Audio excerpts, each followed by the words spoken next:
For 3 long years, from the day we said I do to the day we called it quits, my husband, the celebrated painter Julian, never once picked up a brush to paint me. Then, Julian and I got back together. I stopped pestering him to let me into his studio. I stopped caring what time he came home. Even when Chloe showed up at our place to model, I helped him find the perfect excuse. I get it, Julian. It's art. Julian froze. He grabbed my wrist, his gaze piercing through my face, searching for something. Julian's face was grim. He explained impatiently, "She's just here to model. Only with her can I find inspiration. Her clothes got wet, so I gave her a clean shirt." As he spoke, he pulled Chloe behind him, his eyes filled with irritation and defensiveness. "What we have is a purely artistic relationship. Nothing dirty like you're imagining." I glanced at Chloe, cowering behind him. The girl wore Julian's shirt. Its hem barely grazed her thighs, exposing long, slender legs. Seeing my silence, Chloe's eyes welled up with tears. "Hazel, please don't fight with Julian because of me. Maybe I shouldn't come next time." I cut her off, my voice calm. "I understand completely. It's art, after all. I'm not angry." Julian's expression froze. He stared blankly for a long moment, then fixed his gaze on my face, as if trying to drill a hole right through me. "Then why are you dragging a suitcase the moment you walk in? You always used to threaten to leave home when we fought. How long will you disappear this time? Huh?" I looked up, confused. Julian's eyes were slightly red, and there was a hint of a choked sob in his voice, completely catching me off guard. Right. He'd vanish into his studio with Chloe for days, sometimes even nights.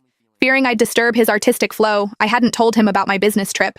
So Julian hadn't even noticed I'd been gone for a whole week. I pushed my suitcase inside, explaining calmly, "I'm dragging my suitcase because I just got back from a business trip." Julian's tightly furrowed brow finally relaxed. I glanced at the bedroom. It was practically bursting with Chloe's stuff. "She finds it inconvenient to travel back and forth, so I let her stay here temporarily." Julian touched his nose, a bit awkwardly. I nodded, wheeling my luggage into the guest room. "Oh, and I'm working late tonight. I won't be back." I consciously created a quiet environment for them. With that, I grabbed my bag and headed for the door. Julian suddenly grabbed my hand. "You always wanted me to paint your portrait. I'll do it once the exhibition is over. It'll be your birthday gift." His confident tone held a hint of arrogant condescension. Julian was so sure I'd love it. After all, for those 3 years we were married, I was constantly begging him to paint my portrait, but he always refused, saying, "I only paint landscapes, not portraits." Until later, when I accidentally stumbled into his studio and saw beautiful framed paintings, all of the same person, his former lover, Chloe. Young and foolish back then, I deliberately challenged him. I made him choose between breaking up with me or getting rid of the paintings. Clearly, I lost that gamble. Julian didn't hesitate for a second, choosing the latter. He was so calm, so cruelly calm.